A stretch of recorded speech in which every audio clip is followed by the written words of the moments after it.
예, 시작 기도는 주님의 기도 다 함께 바치겠습니다. 성부와 성자와 성령의 이름으로. 하늘에 계신 우리 아버지,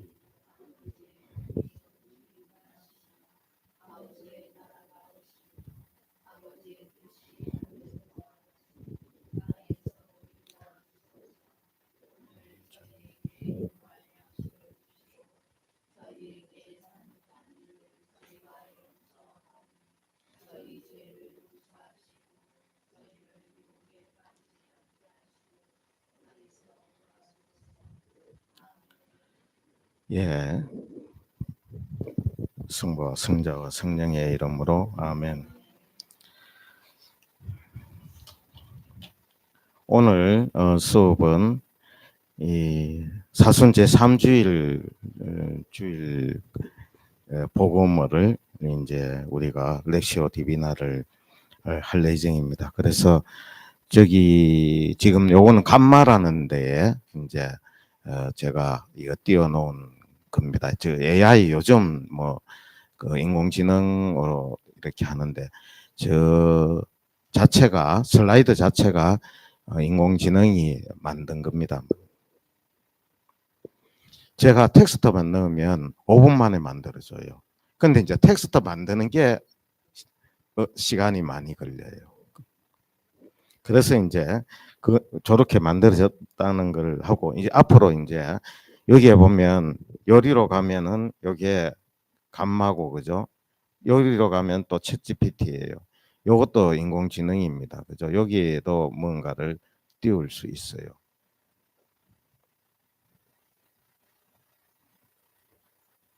여기에 보면 제가 지금 그거 쭉 어제 했던 작업들 쭉 있죠. 어제 제가 강의 준비하면서 했던 것들 여기 쭉 다 있습니다. 있고, 요 이제 챗GPT, 요건 제가 어제 하던 거고, 요거는 이제 앞으로 우리가 이렇게 세팅을 해서 강의를 할 겁니다. 요거는 이제 제 블로그입니다. 그리고 오늘 나누어 드린 것은 이 블로그에 있는 거를 인쇄해서 그렇게 나누어 드려 글로 그렇게 알고 있습니다. 그래서 오늘 이제 제일 먼저 할 것은 강의 개요. 오늘 강의는 뭘 할 것인가? 이제 그게 나와 있죠. 이제 그래서 요 밑에 보면은 회계 성경 해석하겠어요. 텍스트 압축 이론이다. 이제 지난번에 뭐 했습니까?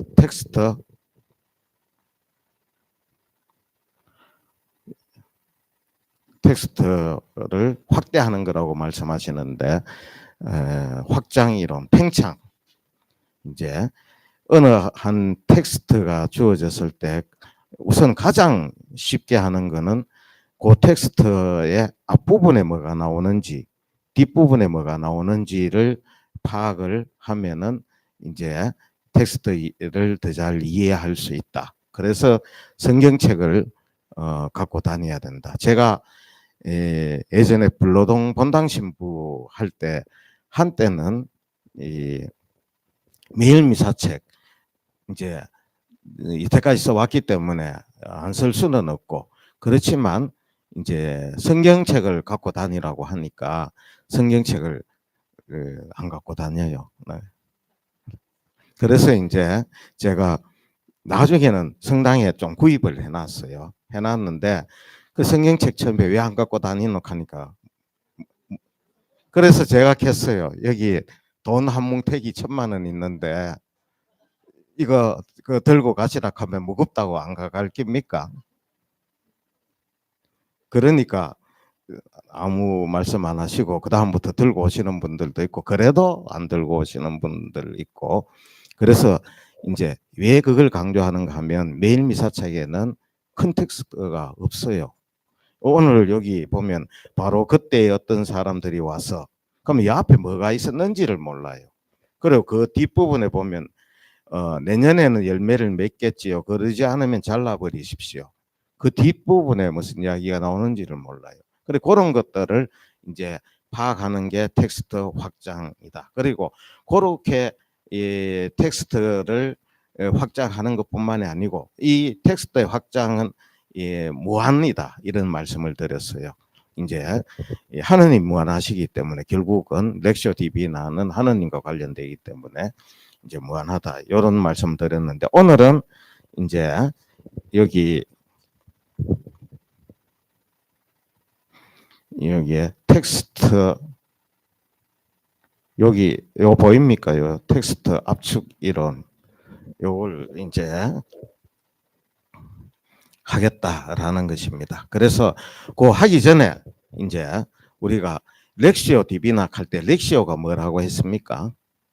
읽힙니다. 그래서 이제 우리가 렉시오를 먼저 오늘 이 본문 텍스트를 렉시오를 먼저 다 함께 하겠습니다. 할 적에 렉시오 할 적에 우선은 우리가 알고 있는 거는 이제 오늘 그 압축 이론을에 대해서 이야기한다고 했죠. 그러면은 오늘 이 그 복음을 읽으면서 내가 만일 한 문장으로 이 오늘 복음 텍스트를 압축한다 하면은 어느 문장으로 할 것인지 아니면 이 한 단어로 압축을 한다고 하면은 어느 단어로 할 것인지 이제 이거를 생각하면서 그 이제 이렇게 최소한 그 정도로만 생각하면서 렉시오를 해야지 나중에 읽고 난 다음에 남는 게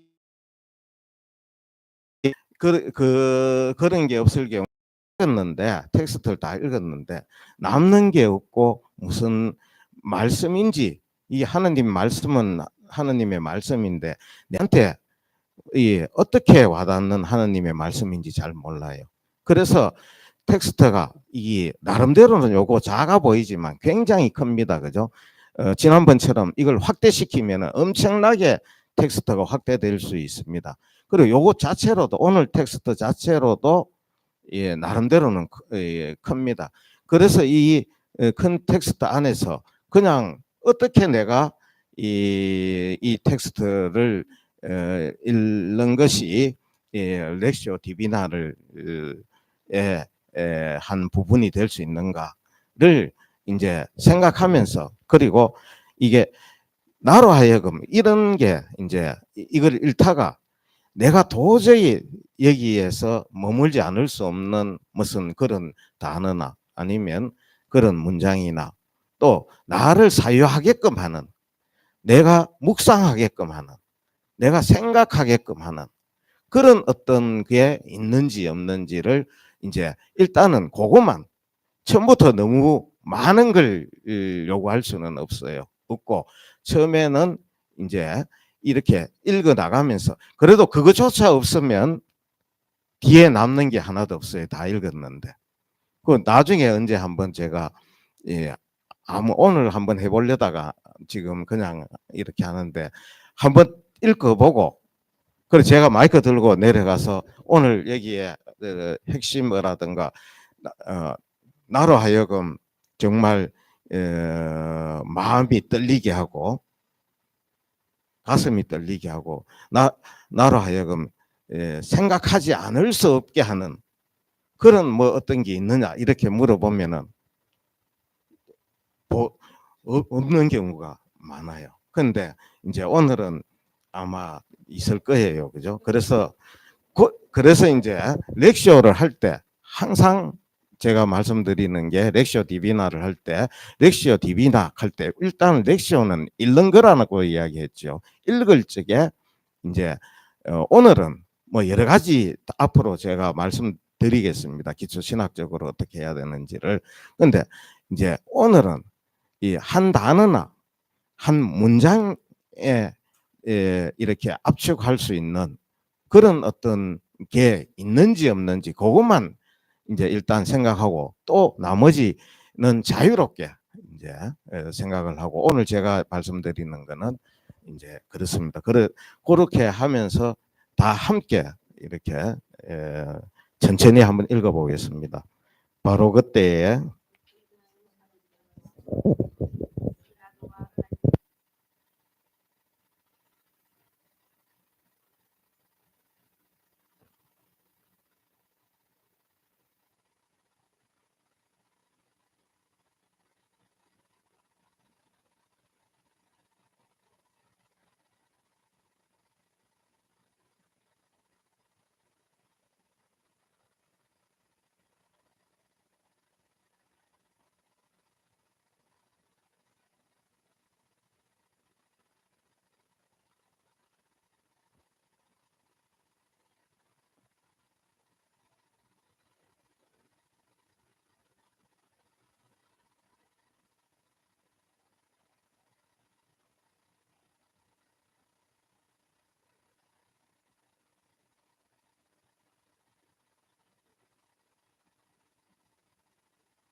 예, 이렇게 한번 읽었습니다. 그러니까 이제 뭐 압축되는 부분이 있습니까? 없습니까?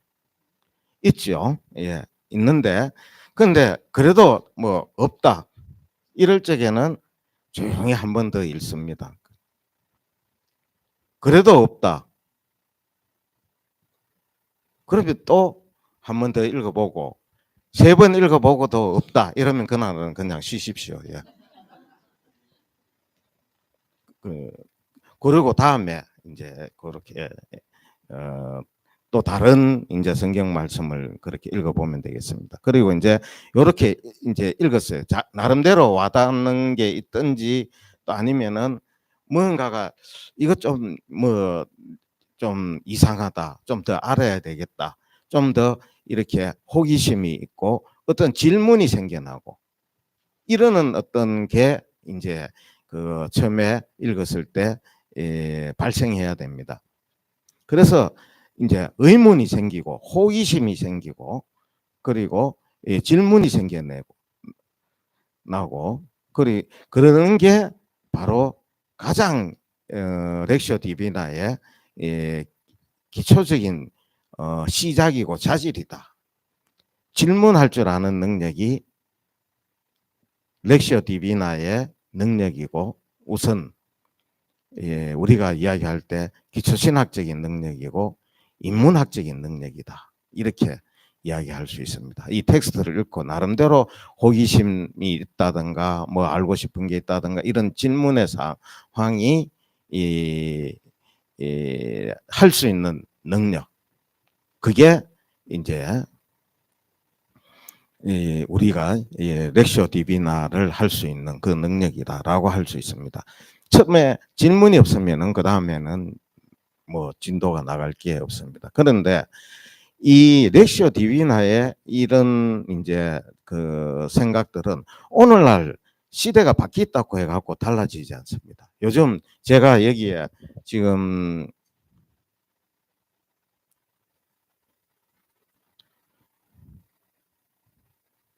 챗 GPT를 지금 넘어왔잖아요. 여기가 이제 어제 제가 작업해 놨던 건데 요 밑에 보면 챗 GPT 쓰시는 분이 있습니까? 예, 쓰시는 분 뭐 유료입니까? 예. 그런데 이제 여기에 보면 무엇이든 물어보세요. 이렇게 나와요. 챗 GPT 제일 여기에 제일 위에 무엇이든 물어보세요. 그러면 이제 여기 검색할 수도 있고 뭐 또 아니면 심층 리서치를 할 수도 있고 이렇게 뭘 할 수도 있습니다. 그래서 이제 예, 이런 질문 자체가 오늘날 이렇게 과학이 발전하고 인공지능이 발전하고 이렇게 해도 가장 근원적인 능력이 뭡니까 여기서? 챗GPT를 잘 쓸 수 있는 사람은 어떤 사람이 잘 쓸 수 있다? 질문을 잘하는 사람이 잘 쓸 수 있다. 그 렉시오 디비나를 처음에 읽으면서 여기에서 질문이 나오죠. 질문이 나오면 이제 뭐 챗GPT한테 물어볼 수도 있어요. 이것도 저는 이제 얼마 전에 그 이제 우리 신부님들 너희하고 저기 여기 국수에서 이제 저녁을 먹었어요. 저녁 먹고 술을 한잔 했는데 그래서 이제 챗GPT 이야기가 나와가지고 그 챗GPT가 우리의 지금까지의 신앙생활과 영성생활에 그 도움이 되느냐 했을 때 제가 뭐 여러 가지 이야기를 많이 했는데 지금 기억나는 거는 그날 술을 한잔 마시면서 해서 근데 기억나는 건 제가 그런 이야기 했어요. 챗GPT가 우리에게 생각할 거리를 주고 챗GPT가 우리에게 사유할 거리를 주고 챗GPT가 우리에게 기도할 거리를 주고 챗GPT가 우리에게 묵상할 거리를 주고 챗GPT가 우리에게 사랑할 거리를 주고 챗GPT가 우리에게 믿을 거리를 이제 주기 시작했다. 이게 이제 이렇게 우리가 질문을 이제 할 수 있습니다. 이제 요즘 뭐 이 챗GPT 제가 전도사처럼 이렇게 하는데 이제는 이 챗GPT가 이제 그 빈부의 격차도 가를 것이고 또 정보의 격차도 가를 것이고 삶의 질의 격차도 아마 가를 것이다. 저는 그렇게 생각하는데 근데 이제 이 챗GPT의 시대에도 가장 중요한 능력이 뭡니까? 그거는 인문학적인 능력이에요. 기초신학적인 능력이고 우리 신학적인 능력이고 렉시오 디비나를 할 수 있는 능력이고 그 능력이 뭐냐? 질문을 하는 능력. 질문을 하는 능력이 아리스토텔레스부터 시작해서 소크라테스부터 시작해서 지금까지 인류의 역사 안에서 천재들은 질문을 잘한 사람들이다. 그리고 삶을 이렇게 풍요롭게 산 사람들은 질문을 잘한 사람들이다. 지금도 보십시오. 챗GPT 시대, 인공지능의 시대에 지금 요거 저는 그 200달러짜리를 쓰고 있어요. 20달러짜리도 있고 무료도 있는데. 근데 여기에도 보면은 이 시대에 무엇이든 물어보세요.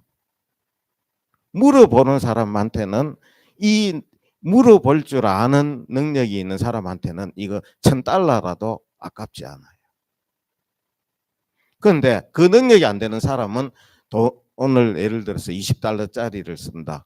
20달러 내고는 10달러치도 못 쓰죠. 그래서 제가 챗GPT가 나오기 전에는 또 다른 방식으로 이 설명을 했는데 인문학적이고 철학적이고 우리가 이 기초신학적인 렉처 디비나인데 기초신학적으로 이 가장 중요한 능력은 무슨 능력인가? 질문하는 능력이다. 그 텍스트 앞에서도 우리가 질문할 줄 알아야 된다. 이제 그래서 이 질문은 호기심에서 나와요. 궁금함에서도 나오고 또 잘 모르기 때문에 나오고 그리고 사람마다 다 달라요. 그래서 이야기가 좀 길어졌습니다. 이거 제가 굉장히 중요하게 생각하고 시대를 떠나서 그 인문학 이제를 강조를 많이 하잖아요. 그래가 인문학이 뭐고 하고 뭐 이렇게 묻지 않습니까? 기초신학이 뭐냐고. 기초신학적인 능력은 질문하는 능력이에요.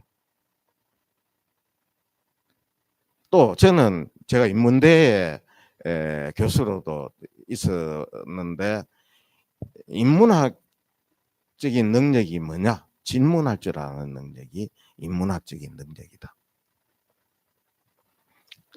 다 마찬가지입니다. 이거는 시대가 아무리 바뀌어도 챗GPT가 나타나고 인공지능이 이렇게 지금 발전해서 지금 나와서 모든 걸 다 해주는데 그런데 여기에 또 첫 나와의 소통의 첫 마디가 뭡니까? 야가 내한테 무엇이든 물어보세요. 이렇게 첫 마디를 걸어오는 게 인공지능이 내한테 걸어오는 첫 마디는 무엇이든 물어보세요. 물어볼 게 없으면 인공지능하고 대화할 게 하나도 없어요. 그래서 항상 물어보는 능력이 기초신학적인 능력이다. 그리고 이제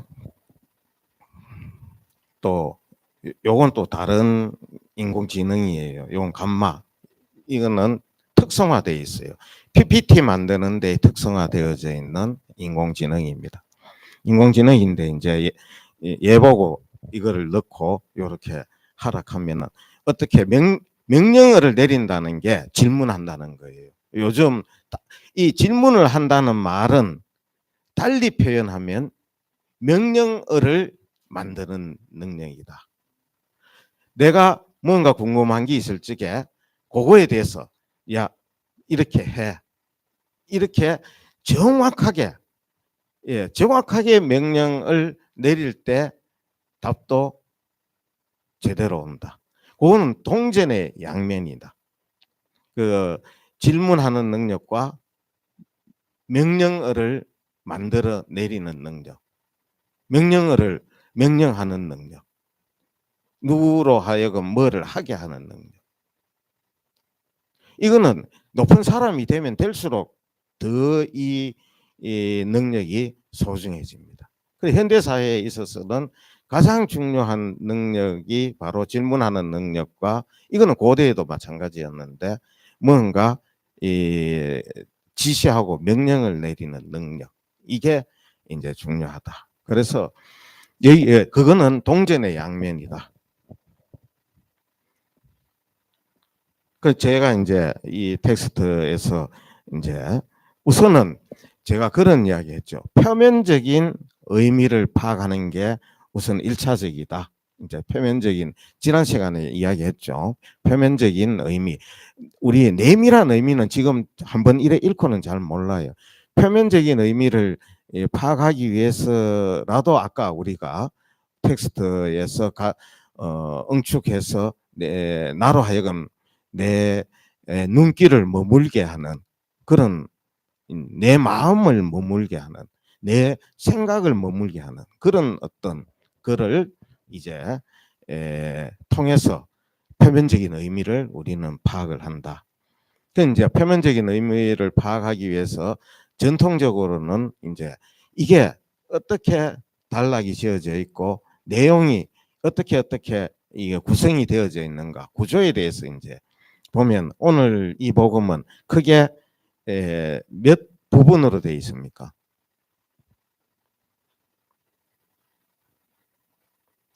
예, 요거 이제 곧 나중에 이제 집에 가셔서 찾아보고 제가 이미 다 해놨습니다.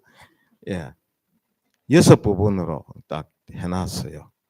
첫 번째는 도입이죠. 그런데 이제 요런 거를 통해야지 질서 있게 우리가 표면적인 의미를 파악할 수 있어요. 렉시오를 할 수 있어요. 그죠? 렉시오가 돼야지 그 다음번에 무슨 단계로 넘어갑니까?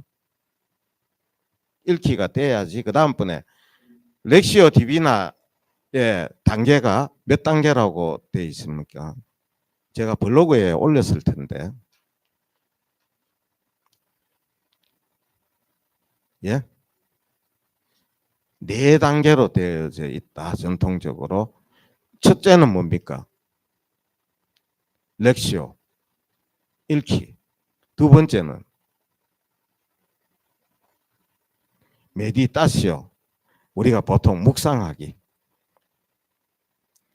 그런데 이제 아직은 우리가 대개 묵상의 단계에 보통 많이 있어요. 이 묵상의 단계에서 이제 여러 가지 우리가 생각도 하고 이렇게 합니다. 하는데 그러기 위해서는 이게 구조가 어떻게 되어져 있는지 이게 오늘 한 텍스트가 우리가 지금 주어져 있는 이 텍스트의 구조가 어떤가 텍스트 구조 분석을 이제 해보면은 6단계로 되어져 있다 말씀드렸어요. 첫째는 도입 단계. 저 나오죠. 저기 보면 빌라도의 학살 사건과 실로암 탑 붕괴 사건을 이제 소개하고 그 다음에 저거는 그냥 한번 쭉 보십시오. 저렇게 6단계로 되어져 있다 하는 것만 일단 보시고 이 텍스트를 이렇게 이제 짜여져 있지만 그것을 우리가 내용별로 단계별로 보니까 이런 단계로 돼 있구나. 6단계로 돼 있지만 크게 2단계로 집약할 수 있어요.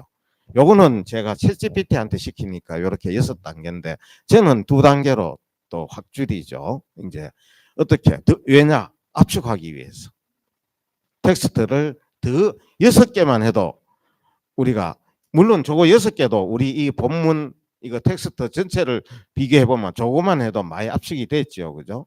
많이 압축이 됐는데 저기에서 또 더 압축을 하면은 두 가지로 압축할 수 있어요. 예수님의 가르침하고 그 이제 이 실로암 탑 붕괴하고 빌라도의 학살 이거와 관련해서 예수님의 가르침이 두 번 나오죠. 두 번 나오고 그러면 그건 뭉텅거려서 전체 웅쳐서 그거는 예수님의 가르침이다 이렇게 하고 그 뒤에 뭐가 나옵니까?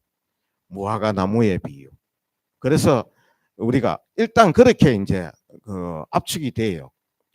크게 이제 본문 자체가 6개 단계로 압축이 되었다가 다시 예수님의 앞에 가르침이 있고 뒤에 이제 무화과 나무의 비유. 그래서 앞에 가르침을 뒷받침하는 비유이지 않겠는가 이렇게 짐작은 벌써 할 수 있죠. 그리고 여기에 이제 오늘 제가 이야기하고자 하는 기초신학적인 입장에서 볼 때 중요한 렉시오 디비나의 어떤 방법론, 해석학적인 방법론에 관한 게 나오죠. 성경 본문에는 비유, 상징, 반복 등의 문학적 장치가 포함됩니다. 이제 우리가 비유, 상징 저런 많이 들었는데 저기에 반복이라는 걸 제가 넣어놨어요. 저걸 왜 넣었겠습니까? 이미 자락을 까는 거예요. 그죠? 나중에 강조를 위한 반복. 쓸데없는 헐벗은 반복들은 압축의 과정에서 제거돼야 돼요. 그런데 중요하기 때문에 반복되는 거. 그것은 그것으로 텍스트 전체가 응축이 돼야 된다. 이제 그래서 저기에 우리가 비유가 중요하고 상징이 중요한 거는 알지만 이 반복이라는 거를 보통 이 성서학에서 잘 이야기하지 않는 내용인데 반복을 강조합니다. 그런데 저 반복이라 하는 게 이제 오늘날 그 포스트 모더니즘 철학에서는 굉장히 중요한 개념입니다. 반복이 우리가 거기에서는 이제 기계적인 반복, 헐벗은 반복과 파괴적이고 파괴적 창조의 반복. 우리가 어떤 걸 반복하는데 어떤 반복은 그냥 뭐 하나마나한 일을 반복하는 경우가 있죠.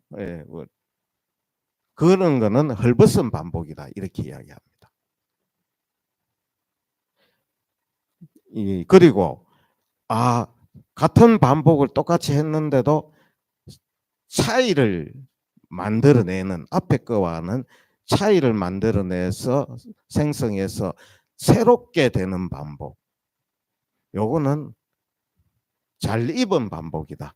이건 제 이야기가 아니고 이 표현은 질들레즈라는 프랑스 포스트 모더니즘 철학자가 이제 반복에 대해서 이제 설명하면서 그렇게 나눴어요. 예.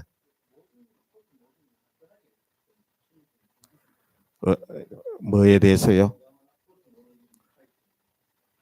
포스트 모더니즘에 대해서 설명을 그 나중에 하게 되는데 근데 이제 언제 해도 해야 되는 거기 때문에 잠깐만 말씀을 드리면 포스트 모더니즘 할 때 일단 우리가 원적으로 봤을 때 모더니즘은 모던이라는 말은 우리가 알죠. 모던하다 이렇게 하면 현대적이다 이런 말이죠.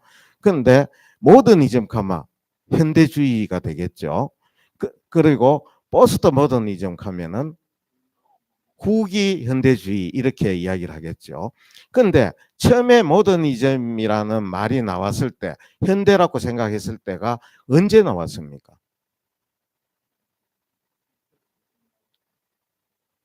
고전에 나왔어요. 그 모더니즘이라 하는 것 자체는. 그럼 그때가 현대겠죠. 지금은 우리가 그때를 현대라고 안 해요. 그죠? 그렇지만 이름이 그렇게 붙었어요. 지금은 현대카마 지금 우리가 살고 있는 이걸 현대락 하는데 그때 이미 현대라는 말을 써먹어 버렸어요. 그래서 모더니즘 하는 게 이제 그 다음에 이제 그런데 본격적으로 그 이후의 시대를 포스트 모더니즘이다. 포스트라는 말은 후에 뒤에 이런 뜻이에요. 그래 모더니즘 후. 그럼 모더니즘이 이제 언제까지였느냐? 주로 데카르트에서 시작해서 그 이후로 쭉 내려오다가 포스트 모더니즘이라고 할 수 있게 된 것은 프랑스의 1968년 학생운동이 일어나고 그 대대적인 사회운동이 일어났어요. 그때에 출연했던 프랑스의 많은 여러 명의 철학자들이 나타났어요. 그래서 이 모든 영역에 이 문학, 예술, 또 아니면 다른 학문적인 영역, 이 모든 영역에 있어서 이 포스트 모더니즘이라는 이제 로 묶이는 새로운 사회 혁명, 68 혁명이 프랑스에서 이제 일어나고 그게 전 세계적으로 쭉 다 전파가 됐죠. 그 학생 운동의 어떤 한 부분이 우리나라에도 왔죠, 그죠? 그 우리나라도 학생 운동이 대단했죠. 그런데 그 학생 운동이 처음 발생하게 된 거는 68 학생 운동 프랑스에서 됐는데 그때 출연했던 철학자들이 쟁쟁한 사람들이 많아요. 방금 제가 말씀드렸던 질 들레죠, 자크 데리다, 앞으로 이런 분들 이야기 많이 들을 거예요. 제가 포스트 모더니즘적인 감각을 가지고 강의를 하기 때문에 그 전에 이제 보통 우리가 강의를 할 적에는 모더니즘을 바탕으로 강의를 하는 신학 강의를 많이 했어요. 그런데 이제 이미 포스트 모더니즘도 시작해서 이렇게 물러가는 지금은 뭔지 몰라요. 알 수 있겠어요? 숲속에 있으면 숲을 볼 수 있습니까?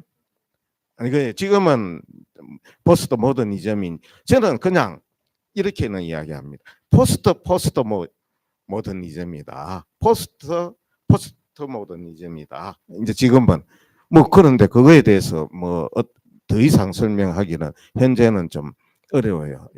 지금은 특별히 이거 인공지능이 나타나고 로봇이 나오고 그리고 이제 호모 데우스라는 말까지 나오죠. 그러니까 지금 제가 볼 적에는 인류가 시작되어서 제1의 인지혁명은 사람이 이 세상에 출현할 때 인지혁명이 일어났어요.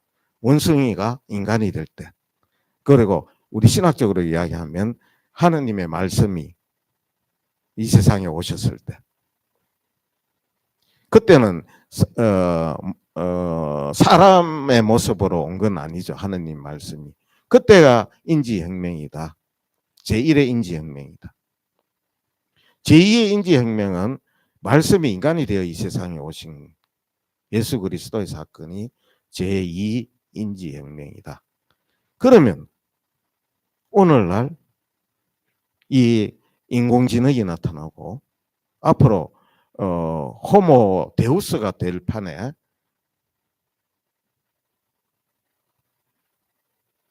이미 제3의 인지혁명은 시작됐다. 저는 그렇게 봅니다.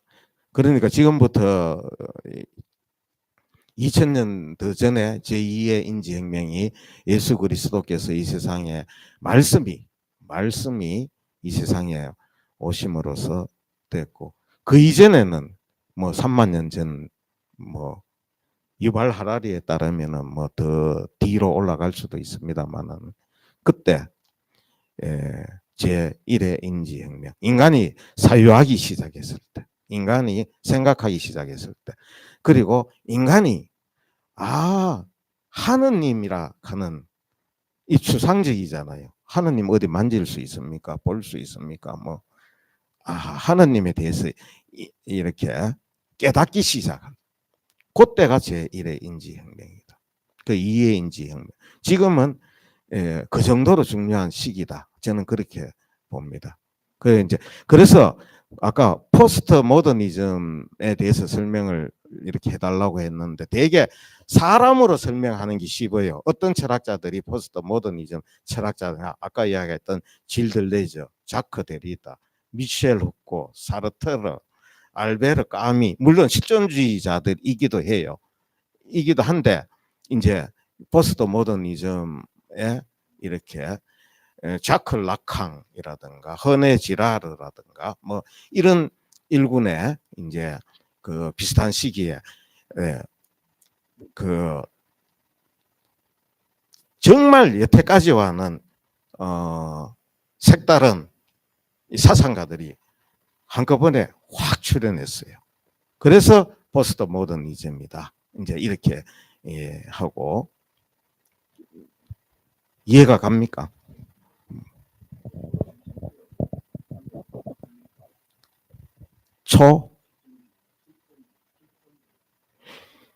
실존주의는 있는데 초실존주의라는 거는 잘 없어요. 잘 없고 챗GPT한테 한번 물어볼까요? 한번 다음에 물어보세요. 초실존주의라는 거를 이제 누가 그런 말을 썼는지 일단은 생각나는 사람이 아무도 없고, 그리고 구태여 이야기하자면 포스트 모더니즘의 어떤 한 아류일 수는 있는데 초실존주의라는 표현을 들어본 적이 없어요. 그러면 이그지스텐시알리즘이 그 실존주의거든요. 그러면 초가 붙으면 앞에 뭐 슈퍼가 붙는다든가 뭐 이런 게 붙어야 되는데 그런 거 붙는 단어는 이렇게 찾기 아마 힘들 거예요. 초현실주의 이런 거는 있을 수 있어요. 초현실주의는 뭐 우리가 챗GPT한테 어떤 내 사진을 딱 넣어서 이 사진을 초현실주의적인 화풍으로 다시 그려줘 이렇게 막 이상하게 만들어 가지고 나옵니다. 그래서 이제 그 기초신학이 지금 이런 거 하는 게 기초신학이에요. 그런데 이제 이거를 이제 그때마다 체계 있게 이렇게 질문이 나오면 질문이 나오는 대로 포스트 모더니즘이 왜 중요한가 하면은 전에 제가 한번 말씀드렸지만 우리가 이 렉시오 디비나의 근거가 되는 거는 성경이에요. 그죠? 일단 렉시오 디비나 하려고 하면 성경이 있어야 되죠. 그리고 성경만으로는 됩니까? 안 됩니까? 교회의 전통이 있어야 돼요. 교회의 전통, 교도권의 가르침도 있어야 되고 뭐 바티칸 공의회 문헌도 봐야 되고 교부들의 무슨 이런 가르침도 있고 뭐 이런 게 쭉 있어요. 그건 전통인데 그거는 이미 발생한 것이죠. 그거는 이미 지나간 거예요. 지나가는 거고 그거와 그것이 결합해서 뭔가 새로운 헐벗은 반복이 아니고 창조적인 뭐를 이루어낸다 하는 거는 이미 시대가 지나갔어요. 그럼 오늘날 우리가 새로운 이 사상이 나오고 새로운 신학이 나오고 새로운 렉시오 디비나가 나올 수 있다는 것은 뭐에서 나옵니까? 그 이제 확장 어디로까지 확장이 돼야 되는가? 아까 성서와 성전도 콘텍스트가 무한히 확장될 수 있지만 그것보다도 오늘날 렉시오 디비나를 오늘날 렉시오 디비나답게 하기 위해서는 뭐 어디에까지 포스트 모더니즘 시대에 렉시오 디비나가 포스트 모더니즘 시대에 렉시오 디비나가 되게 하는 그거는 뭘 것 같아요? 성서입니까? 성서는 그 전부터 있었어요. 그죠? 성전입니까? 아니고 포스트 모더니즘이죠. 지금 포스트 모더니즘 시대에 이 시대에 렉시오 디비나가 되기 위해서는 포스트 모더니즘이. 그러면 포스트 모더니즘에 대해서 알아야 되겠어요. 뭐 그거 몰라도 다 그걸 모르고 하면은 어떻게 되겠어요? 자기는 아무리 포스트 오늘날에 살아있는 하느님의 말씀을 나는 듣는다 하지만 언제 말씀을 듣고 그 아까 단계별로 그 렉시오 하고 그 다음번에 메디타시오 하고 또 오라시오 하고 4단계 그 꽁땅벌라시오 하고 다 하는데 그거 무슨 꽁땅벌라시오입니까? 그거는 모더니즘의 그 꽁땅벌라시오예요. 렉시오 디비나예요. 그래서 이제 그거를 신학적으로는 요 제가 여기 챗GPT 들어가 보면 아마 있을 거예요. 근데 제가 이거 작업을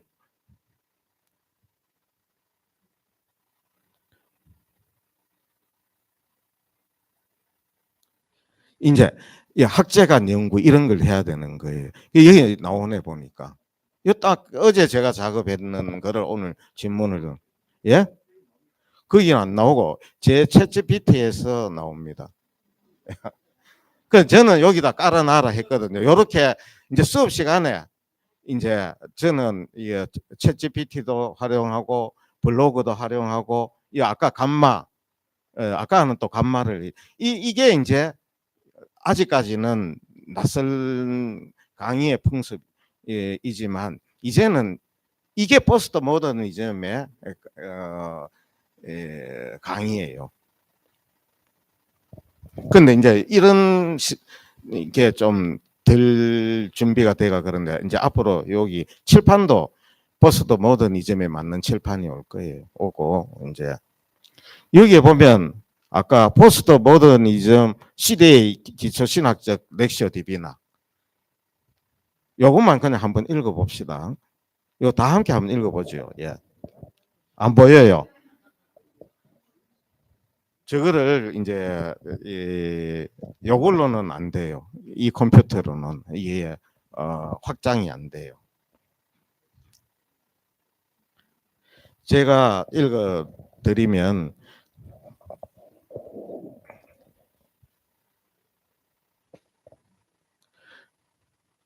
렉시오 디비나는 성령의 조명을 받아 하느님의 뜻을 깨닫고 실천하는 과정입니다. 그러나 현대 신학적 맥락에서 이를 단순한 개인적 묵상이 아니라 시대적 징표와 신앙감을 함께 고려하는 신학적 탐구로 확장해야 합니다. 이 확장이라는 말 나오죠. 신앙감은 성령을 통해 신앙 공동체가 이렇게 시대의 징표. 신앙감과 시대의 징표를 알아서 그래 포스트 모더니즘 시대의 시대의 징표와 오늘날 하느님 백성의 신앙감을 알 때 그럴 때 우리의 렉시오 디비나가 오늘날 렉시오 디비나가 되는 겁니다. 그런 거를 모르고 옛날에 했던 것만 자꾸 하면은 그 사람은 모더니즘 렉시오 디비나 하고 있으면서 자기는 그거는 이미 흘러간 하느님의 말씀이에요.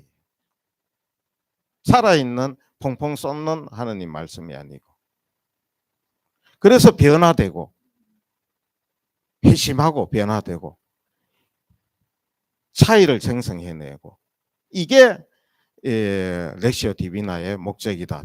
지난 시간에 이야기했죠. 궁극적인 목적은 우리가 변화되고 회심하고 회개할 때 그게 참다운 렉시오 디비나가 된다. 여기에서 이제 신앙감과 시대적 징표 저거에 대해서도 제가 언젠가 말씀드리려고 내가 작업하고 있는 거예요. 작업하고 있는 건데 이제 모든 걸 한꺼번에 제가 다 이야기할 수는 없고 그러고 이건 인도는 진도대로 나가야 되고 이런데 근데 저 신앙감이라는 거는 조금 계시론적인 그런 개념이고, 시대의 징표, 저거는 좀 사목적인 그런 개념이에요. 그런데 그 공통분모는 있어요. 그게 아까 이야기했는 오늘날 우리 시대 정신, 오늘날 그게 이제 이 세계 안에서도 마찬가지지만 각 개인의 각 개인의 인생의 역사 안에서도 지금 여기에 내 모습이 어제 아래 10년 전에 내 모습하고 같습니까? 다릅니까? 다르죠. 그래서 거기에서 새로운 렉시오 디비나가 가능하고 새로운 회심이 가능하다. 그래서 공동체적인 차원과 개인적인 차원에서도 다 필요하다.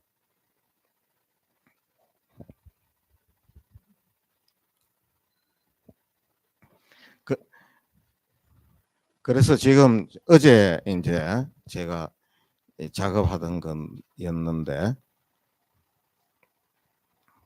요거 언젠가 제가 요걸 제 블로그에 올릴 거예요. 여기서 작업해서 그 다음에 블로그에 올라가거든요. 중요한 거는 다시 한번 정리하면은 이제 포스트 모더니즘적인 걸 이제 제가 이야기하고, 문학적인 걸 이야기하고, 그 기초신학적인 걸 왜 이야기하는가. 기초신학이라는 것 자체가 전에 말씀드렸지만 경계에 있는 신학의 한 분야다. 가장 근본적인 기초라는 말이, 우리 건물 지을 때 기초를 놓는 거, 물론 그런 의미도 있어요. 그런 식의 의미는 있어요. 근데 이게 초보 입문이라고 생각하면은 그거는 번역이 잘못된 거예요. 그래, 테올로지 퐁다망딸이라고 기초신학은 이야기하죠. 퐁다망딸이라는 말은 뭐냐? 펀더먼털, 우리가 보통 경제가 펀더먼털이 좋아야 뭐 좋다 할 때, 이 펀더먼털이 가장 근본적이고 근원적인 바닥, 이 기초 체력이 좋아야 된다. 뭐 이런 뜻으로 우리가 보통 경제에서 쓰죠. 그런데 신학에서는 그 이전부터 쓰였죠. 그래서 어쨌든 우리가 이 근본적인 거, 이런 거를 다루는 게 이제 이 기초 신학, 그러니까 경계와 경계를 넘나드는 학문과, 그래서 이제 오늘날 하느님 백성의 이 그 각자의 신앙감이 있을 것이고, 또 공동체적인 신앙감이 있고, 또 시대의 이 징표라는 것도 오늘날 시대의 징표가 있고, 그거가 없이 그냥 전에 했던 거를 단순 반복, 아까 이야기했죠. 그걸 무슨 반복이라 했어요? 예, 헐벗은 반복. 그런데 자기는 헐벗고 있는지 몰라요. 우리 임금님 자기는 빨가벗고 있는데, 그런데도 자기는 그 뭔가 뭐 이 임금님이 뭐 근사하게 있는 뭘 하고 있는 줄 알아요. 아니, 요거는 제가 만들어낸 표현이 아니고, 아까 이야기했죠.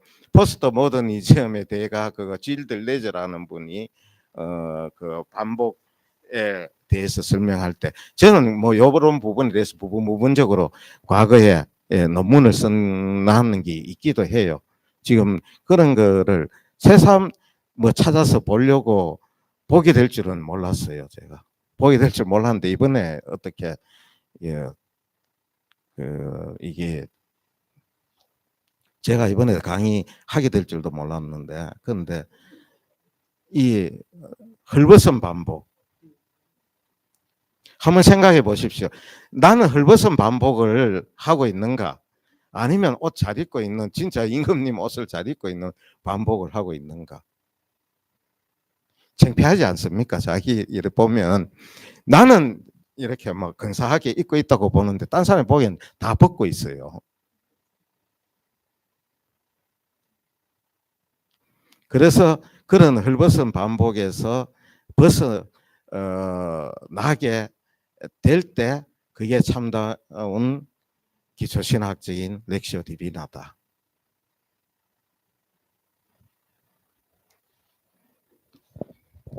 다시 우리 감마로 와서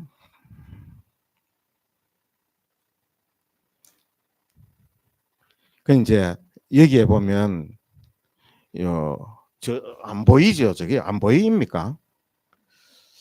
참 저 있어나 마나네 안 보이면 저걸 저걸 앞에다가 어디 요런 좀 땡겨야 되겠다 그죠? 아니면 앞으로 오든지.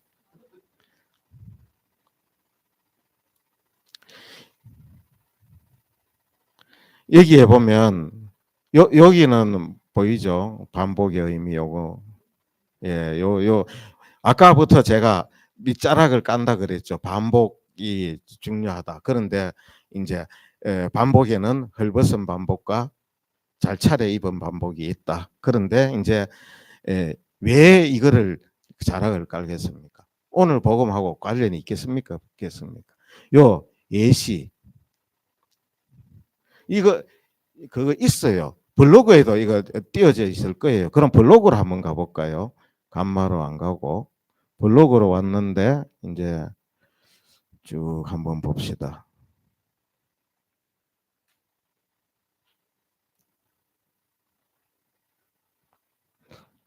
블로그에는 뭐 또 다른 게 올라가 있나?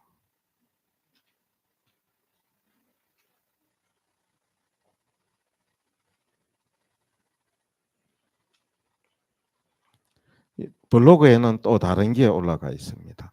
있는데 이제 시간이 많이 됐기 때문에 이제 그 앞에 이제 그래도 포스트 모더니즘이나 이런 거 그리고 아까 이 기초 신학적인 능력은 질문하는 능력이고 명령어를 잘 내리는 그런 능력이 기초 신학적인 능력이고 그 능력이 렉시오 디비나를 하게 하는 또 능력이 된다. 그리고 이제 아까 또 반복 이야기가 나와서 이제 헐벗은 반복, 무슨 반복 나오는데 오늘 복음에서 보면은 같은 문장이 두 번 나오는 경우가 있습니까? 없습니까? 예, 있어요. 내용이 뭡니까? 너희도 회개하지 않으면 모두 그처럼 멸망할 것이다. 또 너희도 회개하지 않으면 모두 그렇게 멸망할 것이다. 그 요거에 대해서 이제 제가 또 히랍어로 쭉 그 다음에 히랍어 원문을 이제 해서 저거는 우리 표현을 하면 뭐에 해당됩니까? 텍스트 확장입니다. 그죠? 우리 한글 텍스트에서 여기에서 어디로까지 히랍어 텍스트로 확장시킨 거예요. 그럼 의미가 같겠습니까? 틀리겠습니까?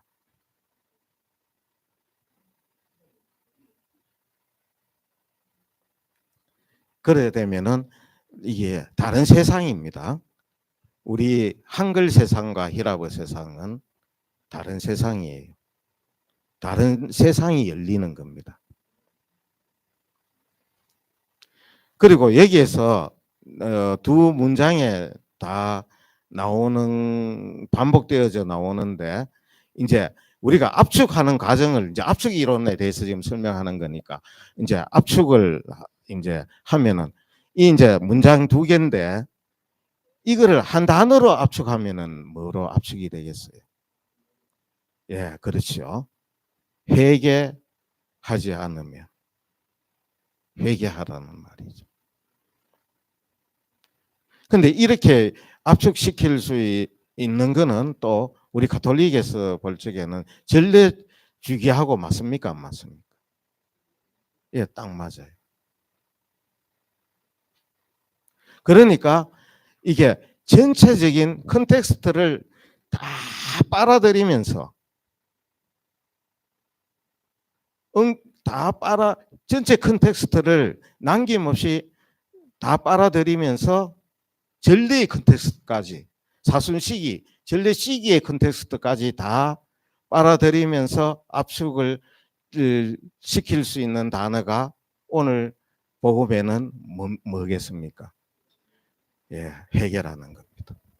이 이제 텍스트가 그 하나로 압축되고, 그럼 이렇게 압축이 됐잖아요. 그러면 회개가 뭔가? 이제 아까 히랍으로 가면 히랍의 세계의 회개라 우리 이 한글 세계의 회개는 다르다. 히랍 세계, 성서 세계의 회개는 이 텍스트가 또 엄청나게 확장됩니까? 쭈그러듭니까? 확장이 또 확 돼요. 이게 텍스트 확장, 텍스트 팽창 축소 이론이다. 이 텍스트가 확장과 축소를 변정법적으로 왔다 갔다 하면서 의미가 발생하고, 그 의미가 내한테 내가 아까 말씀드렸듯이 사유하지 않을 수 없고 기도하지 않을 수 없고 내가 정말 하지 않을 수 없는 그런 라면 그거는 바로 지금 내 얘기에서 나에게 하는 하느님의 말씀이다. 그러면 그게 하나님 말씀이면 그 말씀에 따라서 내가 변화되고 회심해야 된다. 이게 이제 기초신학적인 렉시오 디비나다 이렇게 이야기할 수 있습니다.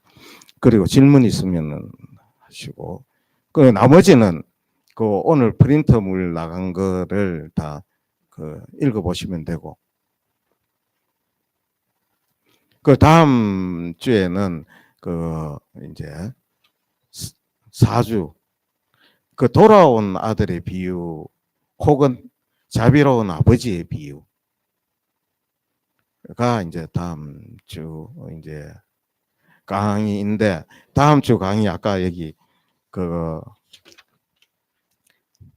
다음 주는 휴강입니다. 제가 병원에 가서 아침 7시 반부터 가서 피 검사부터 시작해서 하루 종일 있어야 되고, 요때 이제 요 시간에 송창영 신부님이 이제 강의를 이렇게 하시는 걸로. 그래서 송창영 신부님은 월화 2번 강의가 이제 있을 예정입니다.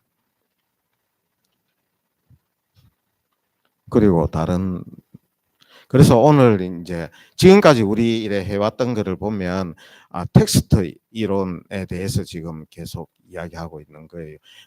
텍스트를 큰 텍스트로 확장하는 거와 또 압축하고 그러면서 의미를 찾아 나가는 거. 이제 지금 텍스트 확장 하잖아요. 나중에는 또 아까 이야기했는 포스트 모더니즘 철학자 중에 한 사람 아까 자크 데리다 이야기했잖아요. 자크 데리다는 텍스트 해체 이론을 이야기해요. 이거는 또 뭐 더 어마무시해요. 우리는 그래도 팽창하고 압축한다 정도인데 야는 그냥 해체시키자는, 한 개도 남는 게 없다는 거예요. 그러면서 또 그렇다고 그것도 제가 지금 작업하고 있어요. 하고 있는데 이제 해체한다고 해서 다 붕괴되는 거는 아니죠. 붕괴되면 또 뭐가 있어도 있죠. 그죠? 그래서 우선은 우리가 텍스트 이론에 대해서 이야기하고 있어요. 그래가 이제 볼리케르의 텍스트 이론도 있고 뭐 다 쭉 있는데, 근데 이제 종합적으로 제가 압축과 팽창, 해체, 이게 이제 포스트 모더니즘적이고 가장 오늘날 하느님 백성의 신앙관과 시대의 징표, 시대의 정신을 제일 잘 반영한다라고 이렇게 볼 수 있겠습니다. 예, 마치겠습니다. 영광이 성부와 성자와 성령께, 성부와 성자와 성령의 이름으로 아멘.